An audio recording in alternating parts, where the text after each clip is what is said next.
이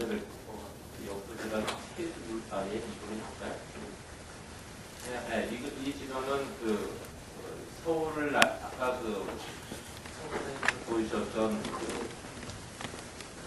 선전도와 같은 영역을 보시나 정조 5도라는 곳의 앞에 쪽하고 차이가 나는 것은 이게 사대문 안의 공간보다는 사대문 바깥의 도시 구조를 드러내기 위해서 만들어진 지도입니다.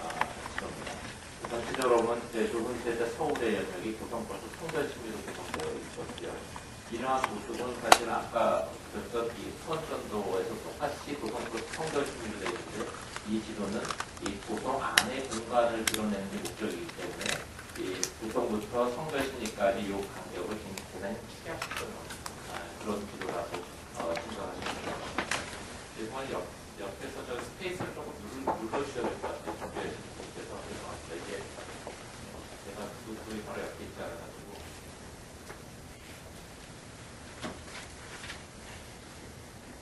이 서울의 역사도시에는 뭐 틀림없는 사실인 것 같고요. 사실 서울의 역사도시라는 사실을 많은 사람들이 공유하게 된 것은 한 15년 앞과 한 20년 가까이 되는 것 같습니다. 1994년에 정부 1년이 행사를 하면서부터 널리 이러한 생각이 공유되기 시작했고, 그러면서 600년에 계획도시로 만들어진 서울, 그러면서도 우리가 오늘날 생각하는 계획도시와는 다른 모습의 계획된 형태를 가지고 있기 때문에 우리가 더 자랑스러워하는 그런 모습이라고 할 수 있습니다.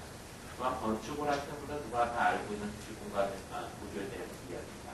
그래서 전국의 경복골 중심으로 전저우시, 좌묘우사의 공간 구조를 가지고 있고, 이러한 도시의 구조의 틀 속에는 성리학으로 구성한 신흥 4대 모델의 지배 이데올로기가 노후가 들어가 있다고 이야기를 합니다. 그런데 이 안에서 전체의 틀은 굉장히 강한 틀을 가지고 있고, 그 강한 틀이 지형적인 측면에서 뿐만 아니라 내용적으로 굉장히 강한데, 우리가 오늘 대상을 갖고 있는 이 인사동의 땅은 거의 무생무치에 가까운 땅이 아닌가라는 생각이 듭니다. 물론 이제 어떤 분들이 이 부분을 굉장히 그러기 때문에 더욱 중요한 정체성을 갖다가 근사하게 잘 찾아내고 했을 때 비추는 걸 좋게 하겠는데, 저는 그것을 찾기 굉장히 어려웠습니다. 여러분들한테 뭘 근사한 말을 줄 수 있을까 할 때 굉장히 힘들었고요. 그래서 인사동이란 어떤 곳인가를 몇 가지 정리하다 보니까 무슨 생각을 하게 되냐면은 스페이스를 좀 눌러주시겠어요? 지형적 특징이나 측면에서 보면은 비교적 평탄하고 지형과 작은 물길로 이루어져서 이래서 아주 지극히 평범한 땅, 그렇지만 사대문 안은 드물게 평지에 위치한 땅이다라고 생각을 했습니다. 그렇지만 물리적으로 도성의 중심에 위치하고 있고요. 그러니까 역사적으로는 큰 사건도 없었고 중요한 관공서도 없고 그래도 주목받을 일도 없었던 그래서 그런데 언제부터 인사동이 주목을 받았을까라고 찾다 보니까 우리가 이제 인사동의 정체성을 골동품 상가로부터 주목받지 않았을까.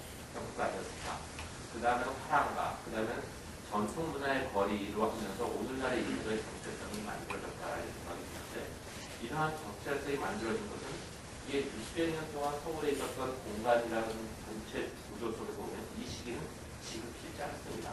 한 50년은 아무리 오래 잡아도 그 정도밖에 안 되는 짧은 시기고, 사실은 더 냉정하게 보면 70년대 후반 이후에 형성된 정체성이라고 볼 수가 있고, 사실 이러는 사이에 사실 땅값이 가장 비싸다고 할 수 있는 인사동의 주도로의 길가에서의 한옥은 점차 사라서 인사동은 우리가 흔히 전통 문화의 거리 이야기할 때 이야기하는 전통 건축, 물리적인 형태, 물리적으로 우리의 것과 관련된 그런 이미지로서 인사동의 정체성이 형성되는 것이 아니라는 것도 굉장히 중요한 특징이라고 생각이 듭니다. 자, 이거는 경복궁과 육조거리 뒤편의 내수동 물의 형제 모습인데요. 인사동을 하면서 인사동의 옛사진을 찾기가 굉장히 어려웠습니다. 사실은 저도 이제 제 전공이 근현대고 하다 보니까 옛날 자료를 많이 찾고 사진이나 지도들 같은 거 많이 보고 그러는데, 이게 인사동을 찍은 일제강점기 사진은 없어요. 굉장히 특이한 것. 그렇지만 그 전체적으로 60년대의 항공사진이나 그런 것들을 보면은 인사동의 그 풍경은 이런 정도 풍경과 유사하지 않았었을까라는 생각 정도를 또 여러 가지 정황을 보건데. 자, 먼저 그 인사동에 들어가기 전 전체 아까 말씀드린 것처럼 서울의 정치에 대한 얘기를 좀 시작을 해볼까 합니다. 서울에 대한 이해를 좀 합니다. 서울이 계획도시임에는 틀림없지만 이 계획도시라고 하면 우리들이 이제 맨 땅에 그 전체 그림을 그리는 마스터를 많이 생각하는데 서울은 과연 맨 땅에서 시작했을까? 아마 이 부분은 다소 기술을 시킵니다. 맨 땅은 아니다라는 건 거의 확실해요. 왜냐하면 고려시대 때 남경이라는 도시의 일부였었고, 근데 어디까지가 남경이었고 어디까지가 서동만이냐 여전히 그 일대를 남아있는 곳이 서울입니다. 그렇다면 그 원 지형의 모습은 어떤 모습이었을까? 그 원 지형 속에서 북천은 물리적으로 어떤 형태를 갖고 있었나? 그리고 인사동은 뭐 이런 생각을 가지고 옛날 그 지도를 통해서 서울을 좀 들여다볼까 합니다. 스페이스를 눌러봐 주시겠어요? 이 지도는 제가 그 저랑 같은 학교에서 인사동을 공부하고 있는데 제가 굉장히 그 저한테 서울을 생각하게 하는 많은 도움을 주는 그림입니다. 이 그림을 보면 여러분들께서는 어떤 이상한 점은 혹시 없나라는 생각을 이상한 점은 없는지 생각이 드시는지 모르겠어요. 저는 이 지도를 처음 봤을 때 굉장히 이상하다고 생각을 했어요. 다음 읽어주세요.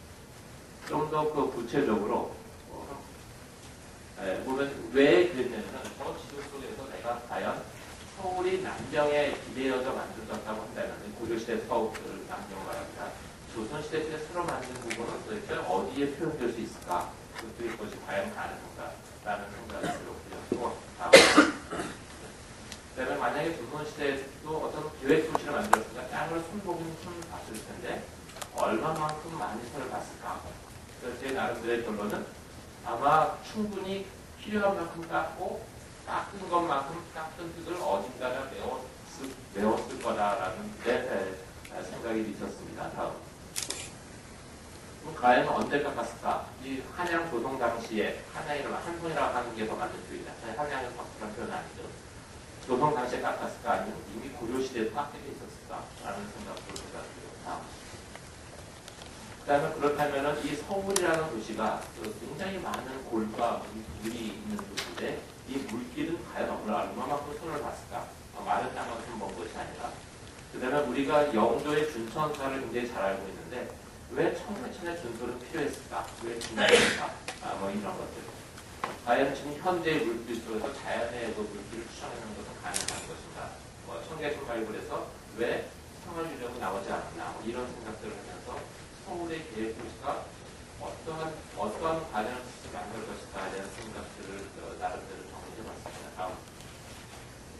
그래서 서울을 만들어가는 프로세스, 서울이 변해온 프로세스를 우리가 과연 지도를 보고 또는 사진을 보고 상상하는 것이 가능할까 하는 것이 제 질문입니다. 이것은 아까 보여드렸던 지도에서 북촌 부분만 한 건데 시간 관계상 제가 생각을 말씀드리면 저는 이게 서울의 지형을 우리가 보통 이제 풍수를 이야기하고 우리의 전통 건축이 갖고 있는 이제 자연의 미학을 얘기 많이 하다 보면은 우리는 남한위에 우리의 도시를 만들거나 건축할 때 자연의 손을 거의 대지 않았을 거라는 착각을 하게 됩니다. 그런데 사실 그거는 사실과 다르다고 생각하고요. 사실은 필요한 만큼 충분히 땅에 손을 댔다라는 게 제 생각입니다. 예를 들어서 그런 의식을 갖고 있는 것 중에 하나가 뭐냐면 예사선녀에서 가장 높은 그 보물이가 이게 북광인데요. 그 다음에 낮은 보물이가 그 다음에 인공입니다. 두 개의 걸 비교해 보면은 더 높은 북악의 자락이 내려오다가 여기서 갑자기 능선이 죽고 여기에 넓은 땅에 경복궁이 들어서 내려옵니다. 그런데 이거보다 많이 낮지는 않지만 조금 낮은 이 인공 같은 경우는 이 지사가 흐르다가 지사가 잠시 멈칫하는 곳에 창덕궁과 창경궁이 만들어지고요. 이것이 다시 흘러서 종묘가 만들어지는데 이 능선의 그림이 거의 종묘 한 부분까지 옵니다. 자, 이게 더 높은 산이 물론 산이 자연이라는 게 뭐 특이해서 어떻게 예측 불가능하기 때문에 지대가 갑자기 절벽처럼 끊어질 수도 있죠. 그리고 경복궁이란 고성의 정궁을 지으라고 빈 땅이 있었을 수도 있죠. 만약에 기회가 있었으면은 고려 때 여기다가 뭔가를 짓지 않았을까? 이미 조선의 합의란가 이 넓은 땅에 있는 것을 그냥 가두는 그런 사람이 있을까라는 생각을 해보는 거죠. 내가 사실 또 한 가지 보면은 이 청계천이 이게 북에서 내려온 물질과 남에서 내려온 물질이 함유되는 가장 큰 물질인데 북촌의 입장에서 보면 북촌의 물질 중에서 가장 중요한 두 개의 큰 물결은 옥인동에서 내려오는 이 물질과 삼청동에서 내려오는 이 물질입니다. 그런데 북촌을 잘 보셔도 아시겠고 여기 아마 아주선제 오시면서도 덕성여고하고 덕성여중고 산길을 오셨을 거예요. 그 길이 물길이었다는 기억을 혹시 이렇게 공간적으로 체험하시면서 오신 분 계시나요? 그 땅의 그 길의 형상이 전형적인 물길의 구조를 갖다 물길을 일반 길로 만든 것에 찾아가는 겁니다. 지금 자세히 설명할 수는 없는데 어쨌든 보면 여기에 창덕궁 옆에 원소동, 개동, 여기가 가해동 이 대부분의 것들은 이 물길입니다. 물길이고 물길과 일반 길이 같이 나란히 하거나 그다음에 여기 사이와 사이사이는 전부 언덕이 있어요. 그러니까 언덕과 작은 고를 형성하면서 물이 동전하는데 이렇게 작은 물길도 고를 형성하고 있는데 여기에 이 길을 형성하는 그게 중요한 물길이 요 물길. 요게 중학천이잖아요. 중학천의 동쪽은 언덕입니다. 그렇죠? 여러분들이 여기 근처에 있는 곳이 계신 거잖아요. 근데 여기서 서쪽은 평지예요. 이것보다 훨씬 큰 물길이 형성되기 위해서 양쪽도 언덕이어서 다닌 것이 아닐까. 또 한 가지는 이쪽에 보면은 마찬가지로 옥인동촌 같은 거 서쪽은 구릉인데 동쪽은 평지입니다. 이런 큰 물길을 형성하는데 이 가운데가 여기에 좀 평지라는 것이 과연 말이 될까? 아까 이런 의문점과 함께 생각한다면 일정 상당한 부분 여기에 능선이 이 정도까지 흘러왔어야 되는 것이 아닌가? 그런데 이 능선을 등고를 짓기 위해서 충분히 필요한 만큼 깎아낸 것이 오늘날의 서울에서 그 중심을 잡고 있는 경복궁의 자리라는 것이 제 생각입니다. 그러면 또 한 가지 이 경복궁의 이 털에서 깎아낸 흙은 그럼 어디다 치웠을까? 이게 그 다음으로 중요한 것 같아요. 우리가 그동안 서울에 대한 관심을 가질 때 서울의 땅속에 대한 관심이 거의 없었습니다.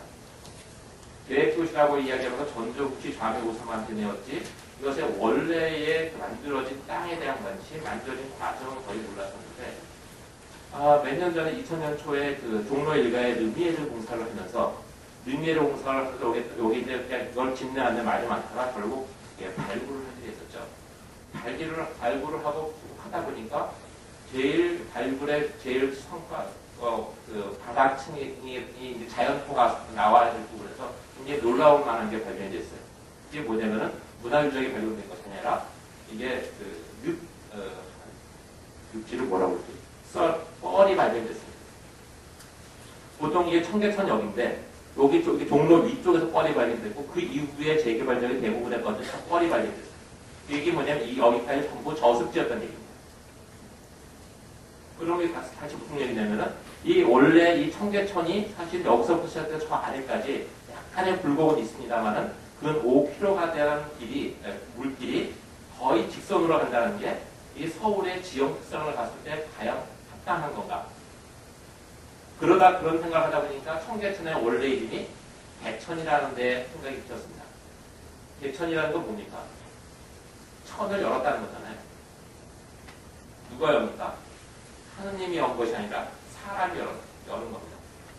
그래서 개천이고, 그래서 따라서 이거는 인공화천이라는 얘기죠. 그래서 이것을 정리하다 보면 저습지를 정리하려다 보면 당연히 석축을 쌓을 거고, 석축을 여름철 하수에 대비해서 폭과 단면을 확보했겠죠. 그럼 이걸 높여야 됐을 거고, 그러면 이 저습지 이만큼이 낮은 땅을 뭔가 메워야 되는데, 이 메우는 흙이 어디서 나오냐면은, 제가 보기엔 경복궁을 짓기 위해서 닦은 이 흙을 여기다 메웠을 거예요. 그리고 이걸 그러고 나서 만든 땅이 이 메운 땅에다 만드는 게 이것이 종로죠. 그래서 종로가 빠른 길이 될 수가 있는. 이게 이제 서울이 만들어지는 과정이 굉장히 중요한 부분 아닙니까? 그래서 필요한 만큼 깎고 깎은 흙은 필요한 만큼 메우게 하는 데서 만들어진 것이 서울의 큰 틀이 아닌가 싶은 생각이 듭니다. 근데 그 과정에서 이제 요게 우리가 대상을 하는 인사동 같은 경우는 비교적 여기에 땅의 흐름을 보면은 대매용기를 한 땅은 아닌 것 같아요. 원래 원지형이 그대로 살아있는 땅으로 보이는 시세를 분석해 보죠. 그런 생각을 해봤고요.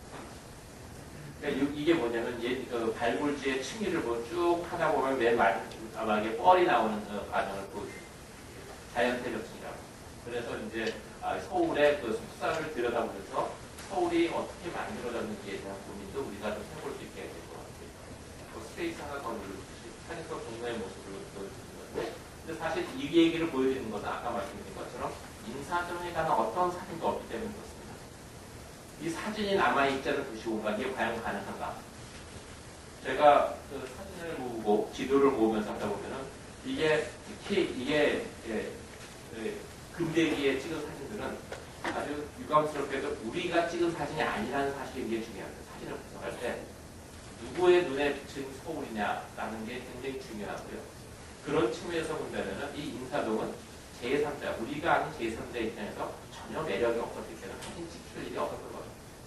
식민 통치자의 입장에서 보면은 자기들이 식민지 통치의 성과를 보여주는 장소가 있으면 당연히 흔히 찍습니다. 그리고 식민지였던 조선을 얼마큼 문명하는 나라로 만들어진 성과를 보여주기 위해서도 바뀌기 전에 아주 비루한 모습과 바뀐다는 근사한 모습을 비교하기 위해서 찍습니다. 그럼에도 불구하고 이 인사동이 사진에 나오지 않는다는 얘기는 이곳은 그다지 나쁘지 않았고, 그렇다고 식민지 경영의 어떤 성과를 드러내기 위해서 특별하게 노력을 한 지역도 아니다라는 거죠. 그 얘기는 다시 말하면은 오랫동안 인사동은 조선시대의 조선시대의 도시 공간의 정체성을 가장 오랫동안 가지고 있었던 그런 장소라는 의미이기도 한 거죠. 자, 다음 보여주죠.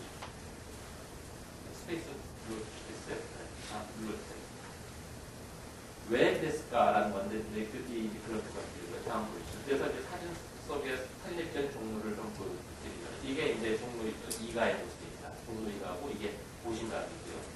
종로 2가에서 남대문을 연결되는 거고, 여기에 큰 지분을 가진 이 건물들은 상가, 우리가 유기전이라고 하는 상가 건물이 있는데, 이 상가의 건물의 규모를 우리 도시 하나의 규모를 비교해도 얼마나 큰 규모인지 아마 짐작하실 수가 있을 겁니다.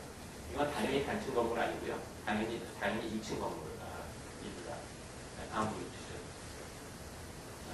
이건 낮은 위치에서 보는 모습. 이게 보신각의 모습이고, 이게 이제 한성 정부에서 YMCA 아마 1920년대 중풍경 정도 되지 않을까 싶습니다. 다음. 이거는 좀 더 앞에서 그 앞직이 1900년대 초 정도 되지 않을까 싶은데, 한 10년대 정도. 이 부분, 이게 보신각이고, 이 건물을 보면 이것도 유기전의 건물의 일부인데 2층 건물이라는 것이 쉽게 짐작하실 수가 있죠. 여기에 이제 방화들이 들어가 있는 겁니다. 다음 부분. 이거는 남대문로에서 본 종로, 여기가 종로고 이게 남대문. 다음 부분. 이거는 이게 조금 애매합니다. 저는 이게 종로 해정교인 줄 알았는데 방교라고 하는 분들일 수 있어. 좀 더 이제 정책 좀 더 밝혀줄 필요가 있을 것 같아요. 다음. 이거는 이제 그 동대문 문루에서 본 종로 6가, 5가 6가 풍경인데요. 이게 이제 동쪽으로 갈수록 서울에 좀 더 못 사는 사람들도 많아서 굉장히 촌가치도 많고요.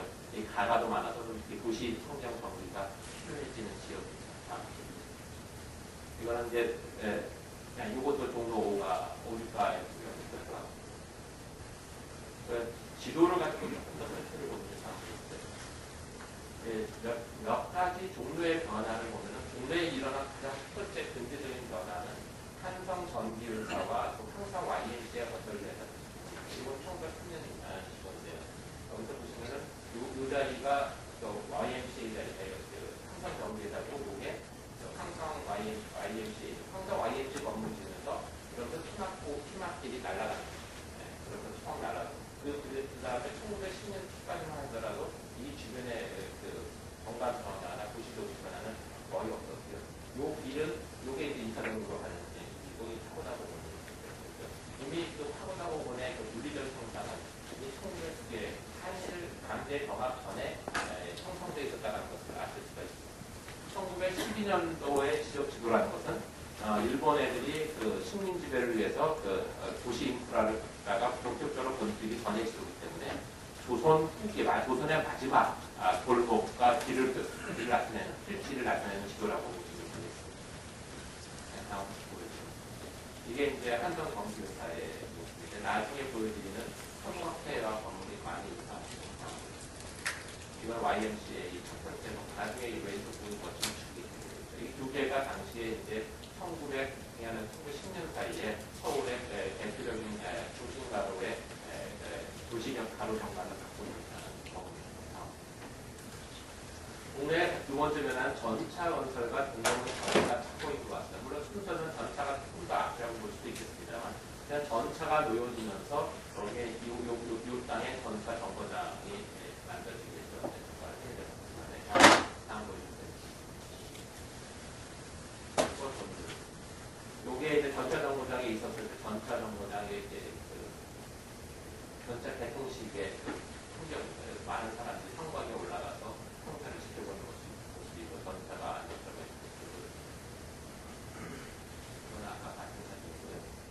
이거는 전차가 처음에 만들어졌을 당시에는 성벽을 철거하지 않았기 때문에 성문 아래로 해서 옹성 바깥에서 돌아서 나왔죠. 돌아서 나왔다가 그 다음에 여기서 보면은 1907년경부터 성벽을 회철을 해야 되니까 회철을 하면서 여기 주변에 이제 한바탕 돌아서 나오게 되는 거죠. 이거는 이제 성 밖에서 동대문 쪽을 보는 모습입니다. 동대문 밖이 굉장히 못 사는 동네였다라는 걸 보여줍니다.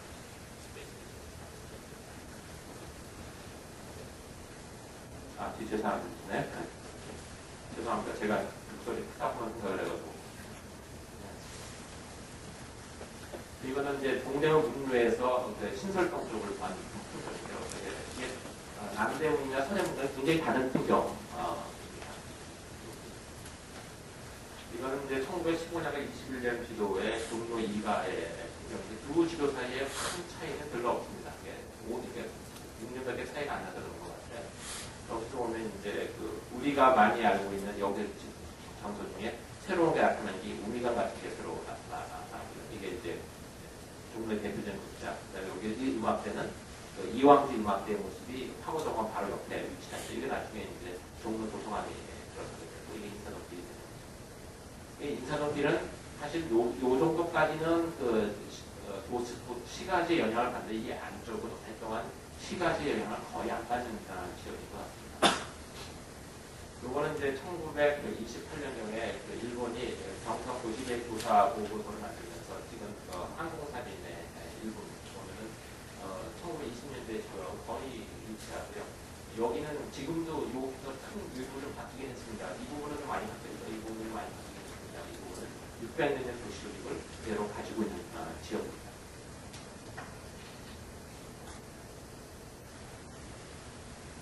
스페이스 눌러주세요. 넘어가도 될 것 같습니다. 다음 눌러주시고요.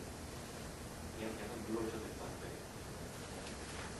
종로의 세 번째 변화는 식민지 자본주의가 성장하면서 종로의 경관이 어떻게 변화하는데, 식민지 자본주의가 성장하면서 사실은 이제 산업화 없이 식민지 사회에 접어들었기 때문에 나타나는 현상이지만은, 어쨌든 자본이 이렇게 축적되고 이렇게 하다 보면 근대적 유통 시스템, 백화점도 등장하고, 내가 도시에는 어부시설을 증가하는 풍경이 종로에서도 나타납니다. 다음 보여주세요. 이것도 보면 이게 이제 상업 건물로, 종로는 대표적 상가 건물 분야이기 때문에 백화점들이 들어가는 모습을 보여주고요. 이것이 이제 리노베이션 돼서 좀 클래식한 디자인이 좀 바뀌기 시작합니다. 그다음에 사신백화점에 들어가는 1930년대 중반 정도 모습이 되겠죠. 나중에 이 건물 완성되는 풍경은 1937년 이후의 풍경입니다. 이 풍경. 그래서 근대 서울의 가장 중심적인 풍경 중에 하나가 이것과 항공운의 풍경이 서울의 대표적인 근대 식민지 자본주의의 풍경인데, 이러한 풍경에서도 사실은 인사동은 이 영향을 받지 않습니다. 거기는 보통 이게 자유로웠어요. 그러니까 도심에 굉장히 인접해 있지만 사실상 도심에서 도심과는 일정하는 균형하는 역할이 떨어진 거고요. 이거는 이제 6.25 전쟁을 거치면서 YMCA 건물 파괴된 다음에 건축가 김정수 선생이 설계한 YMCA 건물입니다. 그게 초기 설계 당시의 투시도의 모습입니다. 지금은 이런 식으로 만들어졌죠. 이거는 종로에 있었던 변성사였고요. 인사동은 말씀드린 것처럼 거의 없었다는 거죠. 종로의 네 번째 변화는 성곽을 철거하면서 주변에 정성 운동장을 만들어진 긍정 디자인 프라자가 들어섰는데, 그러면서 이제 이 종로의 이 부분의 변화가 본격적으로 이루어진다는 얘기고요.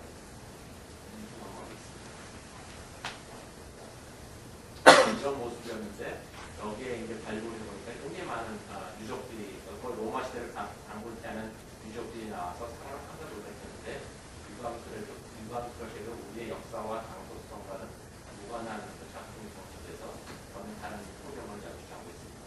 그런데 종로의 다섯 번째 변화가 가장 큰 변화 중에 하나는 2차 세계대전으로 인해서 만들어진 소개도로가 대한 도심에 변하고, 그것이 한국전쟁을 거치면서 종로 우리 종교 앞이 이 근처 전체가 동산이라고 하는 대규모 슬럼가가 형성되고, 그 슬럼가를 갖다가 해소 다 슬럼가로 바뀌었던 슬럼이고 이제 집창촌으로 바뀌게 되는데, 한옥을 보시면 아시겠지만 조선시대 옛날 이 지역은 굉장히 반듯한 기본이었습니다. 한국전쟁이 아니었었으면은 사창거로 변하지도 않았고, 사창거로 변하지도 않았다면은 지금처럼 공원이 되지 않고 다른 모습으로 남아있었을 공간이라고 할 수가 있습니다. 이런 공간이 한번 통계보고가 종로 여섯 번째 변화는 이게 특히 전쟁의 피해를 이 부분으로 도시 조직 자체가 완전히 바뀌어지는 모습인데, 특히 관철동 지역 같은 경우가 대표적인 풍경인데, 이게 미군의 오폭으로 인해서 도시가 피해를 받지만은 소개도로의 유력으로 인해서 도시 자체가 이 바깥으로 퍼지지 않는, 이 부분은 소개도로 아닙니다만 이 부분은 소개도로의 효과를 좀 본 부분이에요. 그런데 이쪽의 도시 구조가, 여기는 600년의 도시들이 남아있는데 여기는 1950년대 전후복구 계획을 하면서 1930년대 일본 사람들이 세웠던 도심 재개발 사업의 도시 가로 구조가 여기에 적용되는 그런 현상이 벌어집니다. 이 모습. 이게 일본 사람들이 세웠던 1930년대 대정산 계획에서 도시 재개발 사업 구역 중에 나고, 마찬가지로 인사동도 이런 식으로 다 바꿀 계획을 했었습니다. 그런데 실제로 바꿔지지 않죠. 근데 여기 보면 현대 이 모습은 이 구조를 그대로 받아들이고 있다는 것. 이것이 이제 전후복구가 되는, 이건 1962년 사진이고요. 62년 사진까지만, 여기서 이제 이 부분이 이제 나중에 이때까지만 하더라도 일부 남아있었던 것 같고요. 나중에 70년대 여기 도로를 확장하는 과정에서 남쪽의 공간들이 나중에 별도에 사라지겠습니다. 이건 60년대 풍경인데, 이게 승동교의 모습이 이 정도가 인사동의 풍경에 따라서 생각할 수 있습니다. 이 부분을 보면 여기 한옥들이 굉장히 높은 밀도로 남아있다. 72년도에 도시 재개발 사업을 하면서 사실 도심이 이제 망가지기 시작을 하는데, 인사동에 영향을 미치는 동평지구하고 평화관 지역, 이 부분이 이제 영향을 미치게 되고, 이 부분은 현재 재개발 사업 쪽에 해제는 안 됐습니다만, 이 부분은 이제 박원순 시장 거주면서 예전과 같은 식의 재개발은 하지 않을 것 같아요. 근데 앞으로 어떻게 될지 저는 미정입니다만, 지금 같은 재개발은 안 할 수도 없고, 이게 이제 아까 청계지구 재개발이 하면서 이게 아까 나왔던 이건 아까 말씀드린 거의 역사서가 정보성을 유지하지 않고, 인사동에 대한 얘기를 이제 공부하고 있습니다. 그런데 인사동을 하면서 제가 이제 저는 기본적으로 그 근현대사를 보면서 근현대사를 보는 시각이 사회사업소의 본질사, 기술사로서 방식의 사회사업 기술사 두 가지 측면에서 한국 근현대사를 보는데, 그러다 보니까 이제 그 종로를 보는 시각이나 여러 가지 그런 것도 많이 올라가는데, 인사동은 이 종로를 변화시키는 동인으로부터 어떠한 곳으로부터도 자유로운 게 인사동이다. 모르겠습니다. 좀 더 여러분들 많이 함께 보면 좀 더 나오시고 있는데, 그러다 보니까 근사하게 잡힌 게 별로 없었어요. 이거 이제 그 1930년대에 동아일보에서 그 비행기, 취재 비행기를 사선모에 그래서 서울 시내를 갔다가 이제 한국에는 지금 모습이 인사동의 모습입니다. 이게 이 부분이 하고다공원의 모습이죠. 이만큼인데 형태는 좋지 않습니다만 전체적으로 이 모습에서 크게 바뀌지 않았을 거라는 것을 진단하게 해줄 정도입니다. 이 사진은 여기가 경복궁이고요. 여기가 안국서 로탈이고 여기가 인사동입니다. 요만하게 이것도 1920년대 초반에 30년대 초반에 생긴 거고요. 이 부분이 여기가 종류의 모습. 자, 이제 긍정적인 지도를 놓고 좀 다음 지도가 주세요. 이 두 개의 지도에서 과연 무엇을 읽어낼 수 있을까? 오른쪽에 있는 지도는 18세기 중반에 그려진 도성대의 지도의 모습이고요. 이 도성대의 지도지만 사실은 근대식 지도와의 비교해도 정밀도가 거의 떨어지지 않은 만큼 굉장히 정확합니다. 왼쪽은 1912년 지도를 바탕으로 해서 그림을 이렇게 골목을 표시하는데 정말 이상훈 교수라고 한 것을 알고 있어요. 두 개의 지도에서 보면은 다음 스테이지를 보여주세요. 길이 거의 변하지 않았으면 알고 있는데 지금 인사동의 위치의 특성이 나타납니다. 그래서 무엇을 통해서 나타내면 길의 구조를 통해서 이 길의 모습을 통해서 인사동이 전체의 필지 특성을 볼 수가 있는데요. 다음 한번 눌러주세요. 자, 이거 무슨 모습은 1912년 지도와 이것을 비교한 겁니다.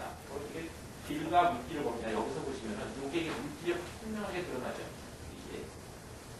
이 물길이 이거죠. 그러니까 여기 지금 우리가 알고 있는 인사동의 메인 길이 이게 물길이었다는 걸 아실 수가 있습니다. 그러니까 물길이면서 아까 골목길이 형성되어 있으니까 물길 주변으로 조그만 길이 나란하게 있는 구조를 가지고. 그러니까 이것은 우리나라에서의 길은 물길을 통해서 예를 들어서 규모의 차이에 따라서 항상 달라지는 것이겠습니다만은 보통 물길이 양쪽의 동네를 갈라놓는 엣지의 역할을 하는 것이 아니라 우리나라는 패스의 역할을 하고 그 물질을 중심으로 양쪽의 하나에 어떤 통합된 커뮤니티 단위를 형성하게 하는 그런 것 같아요. 그 다음에 여기도 물질이었음을 알 수가 있습니다. 여기를 지금 이 물질이겠죠. 두 개의 물질 사이에 인사동의 동쪽편이 있는 거고요. 그 다음에 서쪽편이 또 다른 게 있는 겁니다.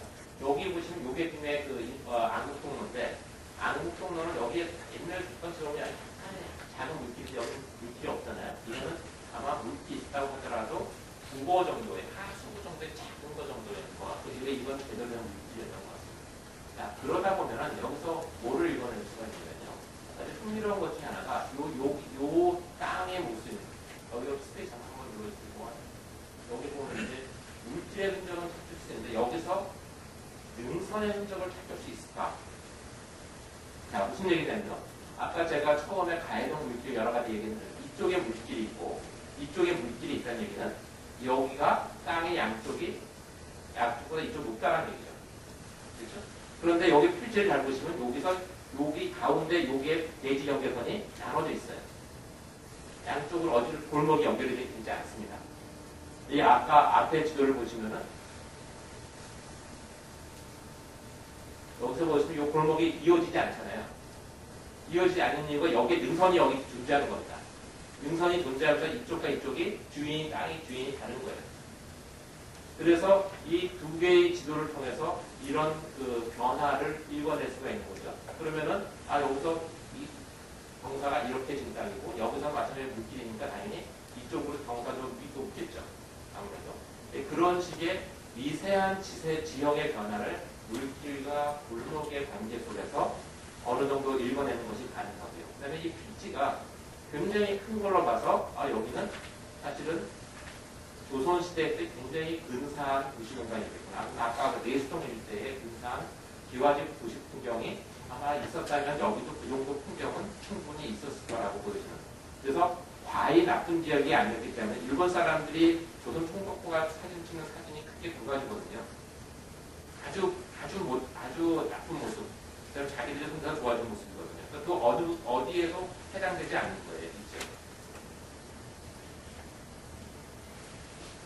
자, 이거는 12년 지도와 7년 지도입니다. 이거는 7년 지도니까 이건 대한제국기의 풍경이라고 하습니다. 마찬가지로 두 개의 별 차이가 없습니다. 여기는 요거는 이제 정확도가 조금 떨어지긴 합니다만 물질의 흔적은 비교적 정확하게 나타나요. 여기 두 개의 관계를 보면은 이쪽보다는 이쪽 물질이 이쪽보다 이쪽 물질이 더 컸었다라는 것을 짐작할 수가 있습니다. 이건 1914년 경성구 명세의 신지도의 모습인데요. 이게 14년에는 일본이 시구 개정 사업을 하면서 서울의 도시 분들을 어떻게 개편할 것인가에 대한 이제 그림을 그립니다. 그러니까 일본이 조선을 대한제국을 식민지화한 다음에 미몽에 빠진 조선을 문명국 일본이 개화시켰다. 이것이 식민지의 명분입니다. 그렇게 이제 시작을 했는데 여기 요 안을 자세히 살펴보면은 이 도성 내의 공간구조를 이렇게 바꾸려고 했습니다. 재밌는 것이 보면은 이게 종로의 파고다공원을 전체에 핵심에 놓은 것 같고요. 그 다음에 이게 북촌에 보면 여기에 앙토 로컬이고요. 여기에 인사동이죠. 그 다음에 여기는 종로 을지로 3과 4가 사이 정도 됩니다. 전체적으로 그리드 패턴의 우리액을 만들려고 노력을 굉장히 했는데 질서전에는 그리드 패턴이 아니겠죠. 이게 서울의 지형상 이게 불가능한 겁니다.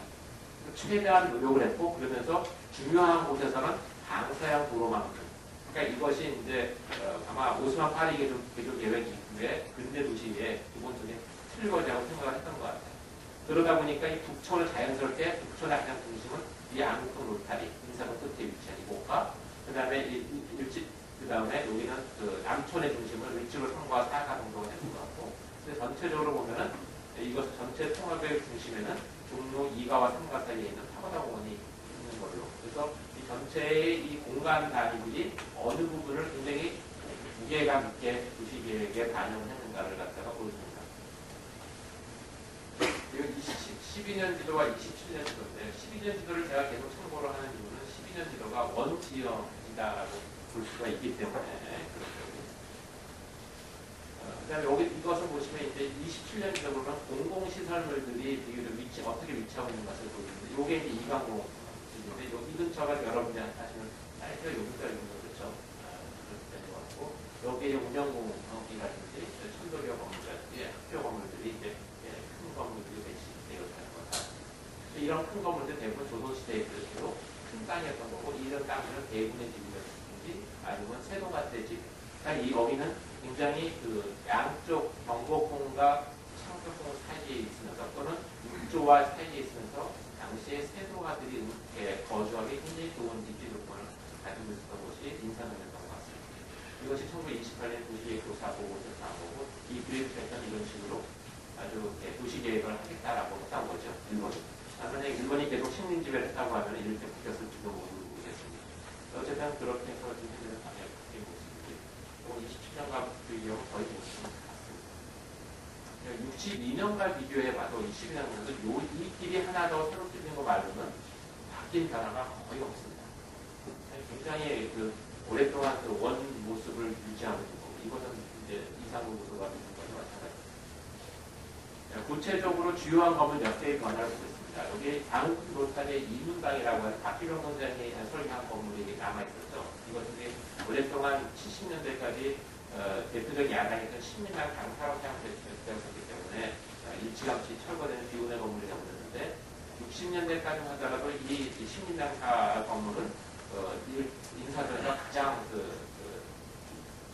인지도가 높은 중요한 건물이었던 것 같습니다. 그 다음에 이제 중요한 건물 중에 하나 사동궁인데 사동궁은 의친왕의 저택이 있었는데 의친왕 저택이 이 정도에 위치하고 있었죠. 이 건물이 나중에 이제 철거되면서 이게 철거되고 이 건물 요구만 있었던 건 아니니까 철거되고 주차장을 바뀌었다라고 하는데 이게 정확하게 이 땅인지 잘 모르겠어요. 요게 이제 사회적으로 문제가 됐었던 부분이었어요. 요게 이 모습을 보면 요거는 운영공의 모습이 굉장히 유사하죠. 아마 운영공을 설계하는 사람이 같이 했을 가능성이 굉장히 높아 보이긴 합니다. 당시에 양반을 갖다가 짓는 사람들 별로 없고 설계할 수 있는 사람은 일본 사람들이 있었기 때문에. 그 다음에 이제 민가다운이라는 건물 보면 요게 민가다운 건물이 이 건물이 지금 한 차가 남아있는데 여기 사이트 확대해 보면 두 개의 건물이 쌍둥이 건물이었습니다. 이거 박기정 선생 건물인데 공짜의 건물로 우리가 널리 알려졌는데 여기가 지금 주차장으로 쓰여지는데 이 건물을 예안 신가 쪽에서 옮겨가서 이 건물은 이 건물의 모습이고요. 요게 이제 멀리 저쪽 노동과 멀리 도봉과 멀리 옮겨가서 있습니다. 박영로 고택이 이제 나중에 경인미술관이 바뀌기 전에 박영로 고택은 한때 이모블란 직전에 일본 공사관이 위치했던 곳입니다. 그러니까 바로 이것은 어떤 것이냐면 외국 공사관이 자리 잡을 수 있을 정도로 꽤 도심 내에서도 번듯한 공간이었다라는 의미입니다. 그런데 이제 이모블란 때 일본 공사관이 피해를 입은 다음에 남산으로 이제 도망을 가게 된 거죠. 그때 이제 이런 식의 한옥들이 꽤 남아 있었는데 나중에 한옥마을 만들면서 사라지게 됩니다. 이사동의 전통문화의 거리 같은 생각이 상대적으로 약했던 것 같습니다. 자, 이것은 서부학회 회관의 모습. 1908년에 외국 개봉단체가 서북 지역 사람들이 만든 거죠. 이 건물은 그 다른 지금 주차장으로 사용되고 있고, 이 건물은 지금 건국대학교로 이전해 갔습니다. 스페이스를 눌러버렸어요. 근데 여기 보면 대학의 분야도 말씀이 좀 그렇게 합니다. 여기 보면은 여기를 거쳐간 대학이 굉장히 많습니다. 스페이스를 몇 번 계속 눌러봐 주시겠어요? 고등전문학교 신세진 적 있었고, 국민대학교 여기 출발했고, 단국대학교, 건국대학교 이런 대학들이 여기 출발했어요. 당시에 대부분의 이제 고성전문학교는 한때 신세를 졌던 거고요. 이화여자대학교, 연세대학교, 고려대학교, 경성제국대학 정도만 빼놓고 우리나라에는 대부분의 대학교는 50년대에 한국 사람들이 직후에 만들어집니다. 그때 만들어질 때 대부분 종로 근처에서 시작하거든요.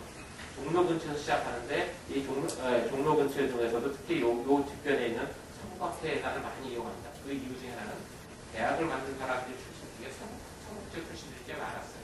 그러니까 자신들과 연고가 있는 이 지역, 요 건물을 해서 대학을 추구시켜서 키워서 다른 데로 이전하고 이렇게 되는데 이 건물을 이제 건국대학교에서 자기네 땅으로 옮겨가고 지금 빈 땅과 주차장으로만 남아있어요. 네, 태화관이 인사동에서 가장 널리 지구가 높은 건물인데 여기 있다는 거죠.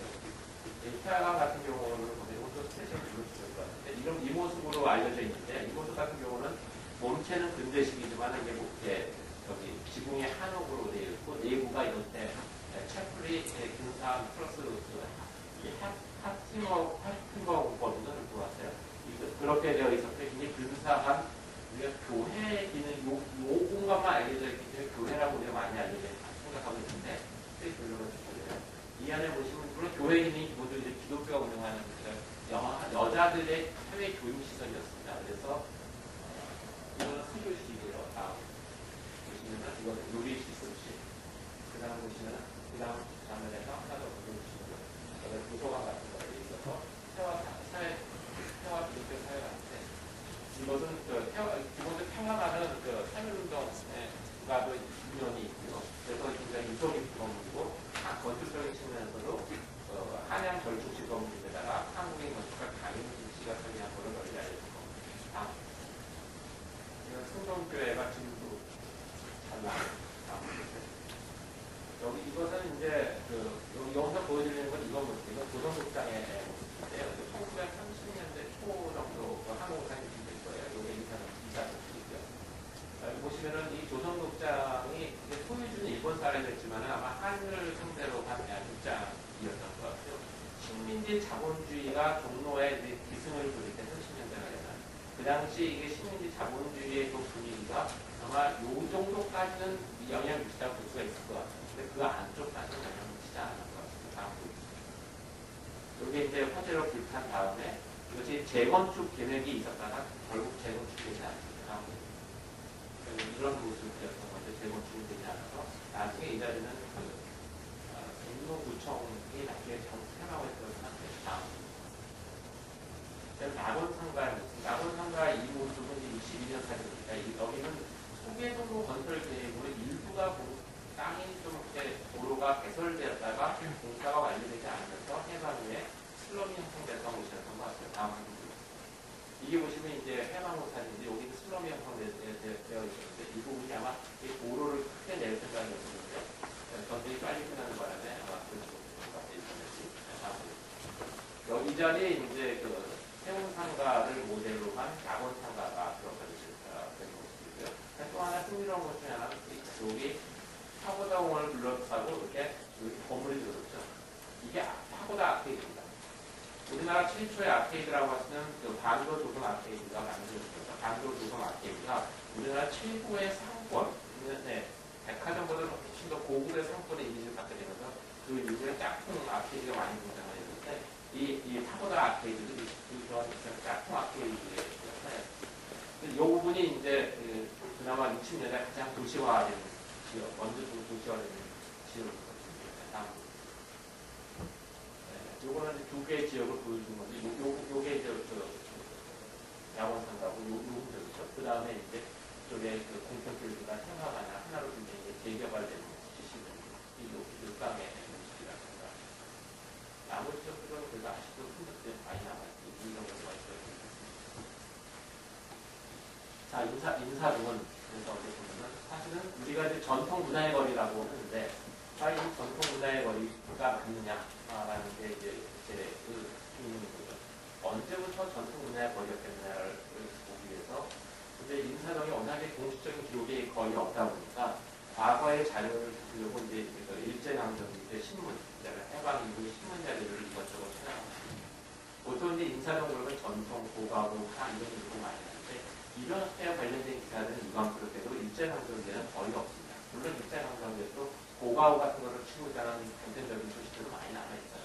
그런데 여기 잘 보시면 여기에 인사동에 있는 주요 시설들, 신문기사를 통해서 나오는 것들만 찾는 겁니다. 보면 개명 불합고, 노동공주회관, 단연회, 단계를 끊는 모임입니다. 동아부인상회, 조선체육대, 학생불합고, 조선기행학교, 조선어학원에 학원도 있었어요. 제1고대 이런 것도 있고, 이게 관련 기사들이 좀 스케치를 그렇게 빨리빨리 들어가지고 이런 것들이 있을 수 있었습니다. 계속 읽어주셔도 그러니까 이런 것들이 있었던 거 보면 이게 꽤 이 인사동이 점잖은 지역이었겠구나라는 생각을 해보게 됩니다. 다음 보여주세요. 좀 더 이렇게 더 읽어보시죠. 다음 한번 넘어가죠. 자, 그 다음에 이거 보면 재미있는 인사 중에 하나는 이게 기생 살았다는 기록이 나오는데 이것도 물론 좋은 일로 나오는 거 아니에요. 사건과 관련된 기사 속에서 기생이 연루된 것들인데 여기 보면은 그 직접 사건들 한 가지 보면 번지수 하나 일치하는 게 있더라고요. 기생 박명옥과 도련아 이것들은 보면 아마 한 집이 개인 소유가 아니라 여러 명의 기생이 국가를 거주하든지 뭐 그랬을 가능성이 있는 것 같아요. 그것도 좀 보시죠. 이게 보면 이 중에서 특히 천양원이라는 게 음식점인데 불러주세요. 여기 보면 이 음식점과 관련된 기생이 있었을지도 모르겠어요. 이 당시에 이게 천양원이라는 고급 음식점이었기 때문에 명월관처럼 그랬기 때문에 여기는 꽤 그 돈 있는 사람들이 가는 동네였을 가능성이 있다고 다음 보여주세요. 그 다음에 이제 요거는 몇 개나 돼 의원들이 기사 개업 관련된 기사가 난 것이 의원들이 꽤 있더라고요. 그냥 넘어가시면 될 것 같아요. 자세히 나오지 않는데. 자, 그 다음에 저런 식의 거리라는 걸 생각한다면은 일제강점기 인사동은 꽤 괜찮은 동네. 굉장히 어느 정도 격을 유지하는 동네였겠구나라는 생각을 해봅니다. 근데 그런 인사동의 변화가 쭉 자료를 찾다 보니까 골동품 상가라는 것이 그래서 좀 약간 두드러지는 변화가 시작되는 게 아닌가라는 생각을 했습니다. 다음 보여주세요. 그러니까 이것들 보면 이제 70년 기사를 보면은 서울의 세풍속도 해가지고 이제 골동품과 관련된 기사들이 나오고 있어요. 근데 이게 70년대까지만 하더라도 사실은 골동품과 이게 인사동에서 나온 건 사실 중요한 것 같은데요. 실제로 50년대, 60년대가 돼도 골동품 가게는 있습니다.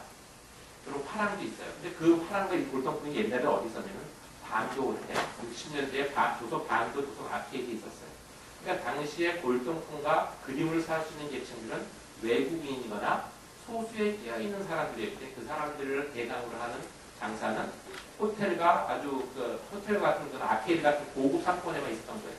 그런데 70년대 이쪽으로 온다는 얘기는 어느 정도 중산층이 형성되기 시작하면서 계층이 확대되면서 인사동이 그러한 것도 주목받았다는 얘기가 또 하나는 여기가 임대료가 싹 작은 얘기를 합니다. 70년대로 상대적으로 도심에 비해서 도심에서 물리적으로 멀지 않지만은 가까운 지역에 근사한 곳 뭐 이런 식의 평가를 받지 않았나 싶습니다. 이게 이제 그 인사동 거리의 예풍경입니다. 다음. 이것들 보면 이게 이제 당시에 그 외국인들의 90% 고객 90% 외국인이었다 뭐 이런 말이 있는데 여기에 인보다는 영어로 영어 표현으로 외국 사람 통틀어 있다는 수가 있어 보이죠. 다음 보여주세요. 넘겨주시죠.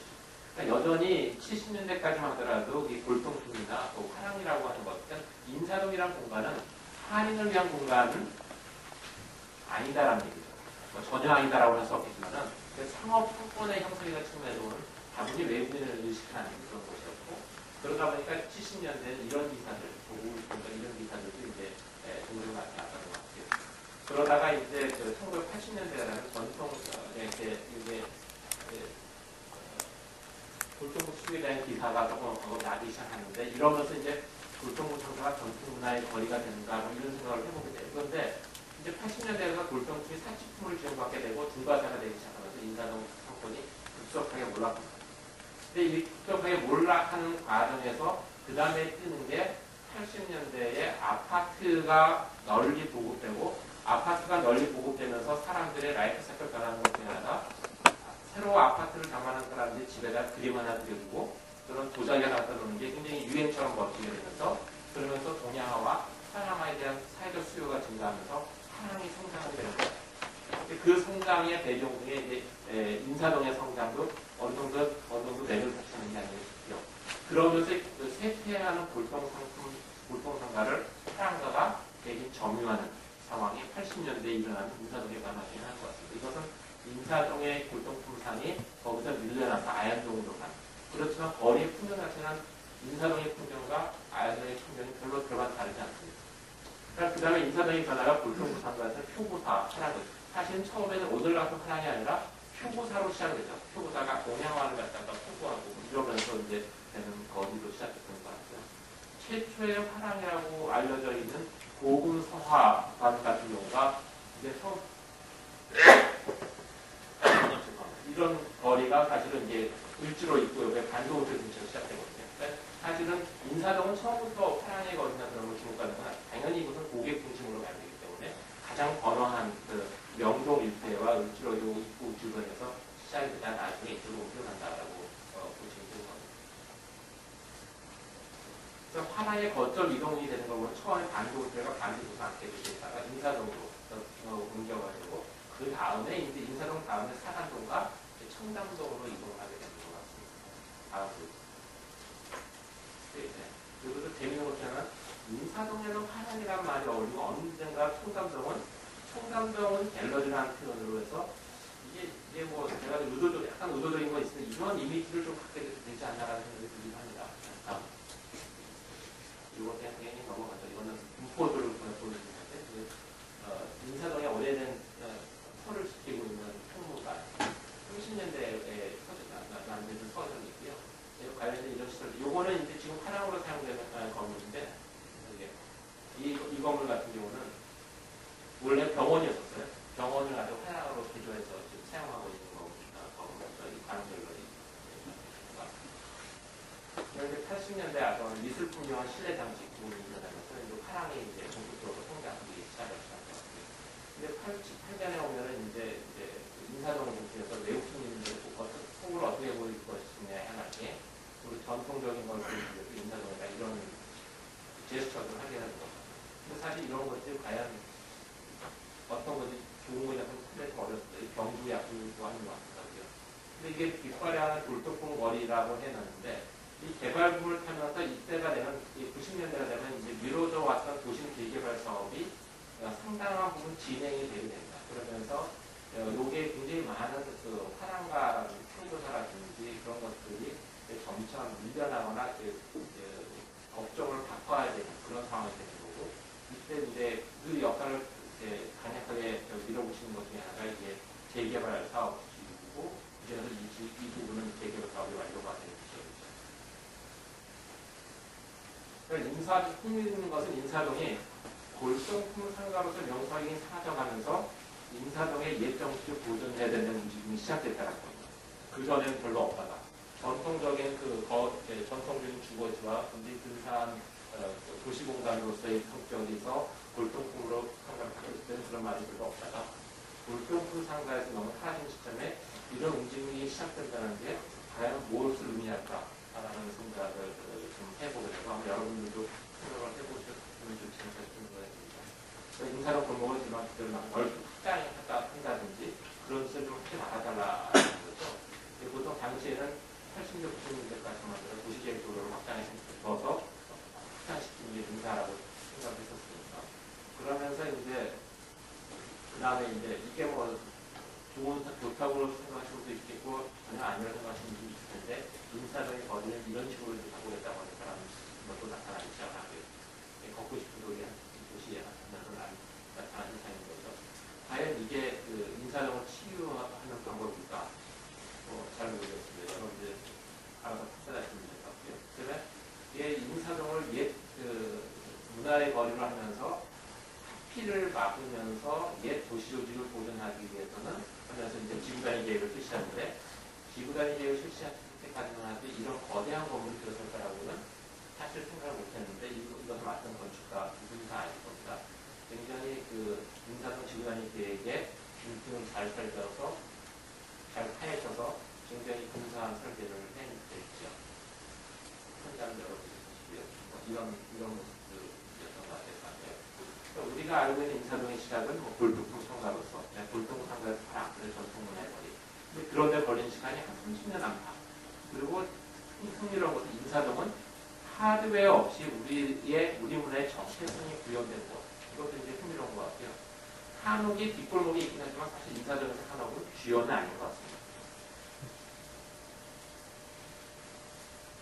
인사동의 변화에서 이번에 한국 사회의 변화를 보면 조선시대 고문사가의 거리에서 외국인을 위한 거리였다가 이제는 우리의 거리로 오면서 이제 같은 기능을 갖는다고 하더라도 그 주 대상이 우리고 외국인을 향한 것도 전적인 것이 아니라 좀 더 다른 측면에서 입혀진 부분이 좀 있지 않나 싶은 생각이 들고요.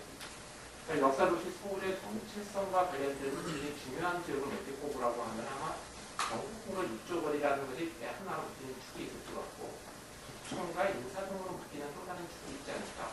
부천 같은 경우는 이 둘 다 옛날 주거지였다고 하더라도 부천 같은 경우는 거주성의 상실을 굉장히 안타까워하는 분들이 많은데 인사동 같은 경우는 거주성의 상실에 대해서는 사실 안타까워하는 사람이 별로 없는 것이고 이미 인사동은 이 조선시대 때 인사동에서는 이 성격이 굉장히 바뀌었고 부분에 대해서 어느 정도 많은 사람들이 공감대를 형성하고 있는 것이 아닌가라는 생각을 해봅니다. 자, 이상이 특별한 결론 없이 두서 없이 제가 드리는 말씀을 드리는데요. 제 이야기 마치겠습니다.